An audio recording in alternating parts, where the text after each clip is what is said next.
Air laut mengandung berbagai mineral, termasuk natrium dan klorida. Kandungan garam natrium klorida membuat air laut terasa asin dibandingkan air tawar. Kandungan garam pada air laut dimanfaatkan dalam pembuatan garam dapur. Garam pada air laut merupakan hasil dari berbagai proses yang panjang dan kompleks. Meski sama-sama air laut, kandungan garam bisa bervariasi di lokasi yang berbeda. Lantas, kenapa air laut asin?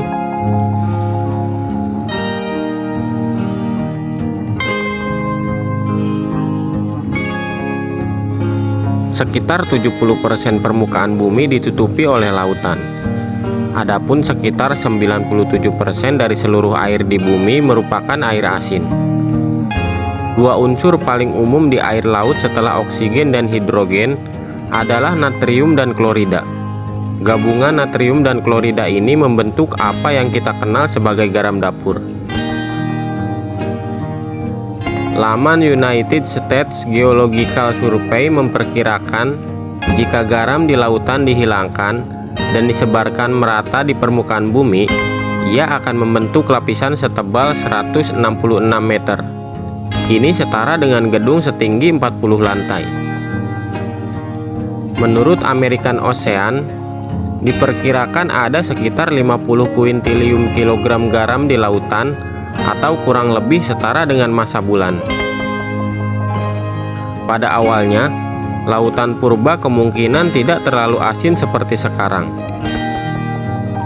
Menurut beberapa sumber, garam di lautan berasal dari dua sumber, yaitu limpasan dari daratan dan dari dasar laut. Bebatuan di darat merupakan sumber utama garam yang terlarut dalam air laut.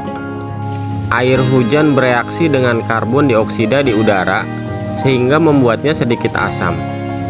Air hujan yang bersifat sedikit asam dapat mengikis batuan. Terkikisnya batuan membuat garam dan mineral terbawa bersama aliran air ke sungai hingga berakhir di laut. Laut mengumpulkan semua garam dan mineral yang terbawa dari seluruh sungai yang mengalirinya. Garam dan mineral yang terlarut kemudian digunakan oleh organisme di laut. Besi, seng, dan tembaga digunakan oleh organisme. Sementara natrium dan klorida tidak digunakan organisme dan tertinggal di air laut. Karena tertinggal, kadar garam di lautan meningkat seiring berjalannya waktu. Itu sebabnya air laut terasa asin.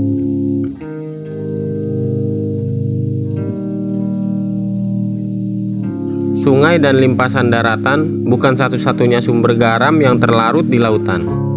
Ventilasi hidrotermal di dasar laut juga dapat melepaskan garam ke laut.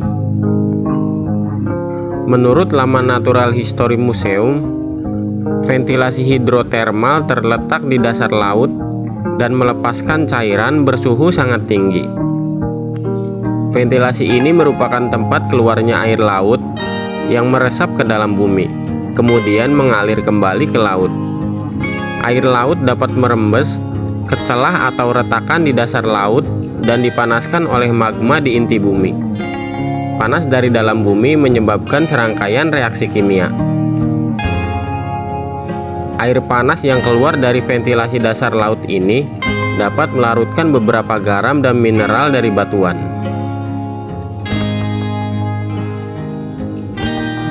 Selain ventilasi hidrotermal, aktivitas vulkanik bawah laut juga menambah mineral ke air laut.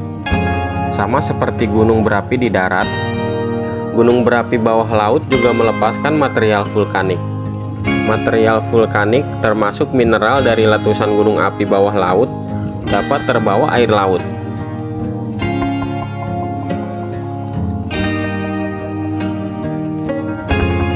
National Oceanic and Atmospheric Administration menyebutkan bahwa konsentrasi garam di air laut bervariasi dan dipengaruhi oleh suhu, penguapan, serta curah hujan. Salinitas atau konsentrasi garam dalam air laut umumnya rendah di wilayah Khatulistiwa dan kutub. Ini terjadi karena daerah tropis dekat garis Khatulistiwa menerima curah hujan yang banyak. Akibatnya, air hujan menurunkan salinitas air laut. Sebaliknya, salinitas lebih tinggi di daerah yang jauh dari khatulistiwa karena berkurangnya curah hujan dan lebih banyak sinar matahari, sehingga meningkatnya penguapan.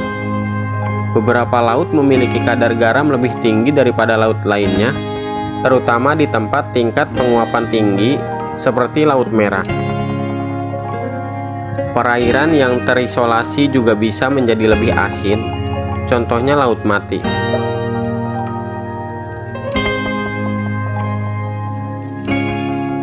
Proses terbentuknya garam di lautan melalui proses yang panjang dan kompleks. Sebagian besar garam di air laut berasal dari larutnya mineral di bebatuan oleh hujan dan terbawa menuju ke laut. Proses geologi seperti letusan gunung berapi di bawah laut juga dapat melepaskan mineral ke laut.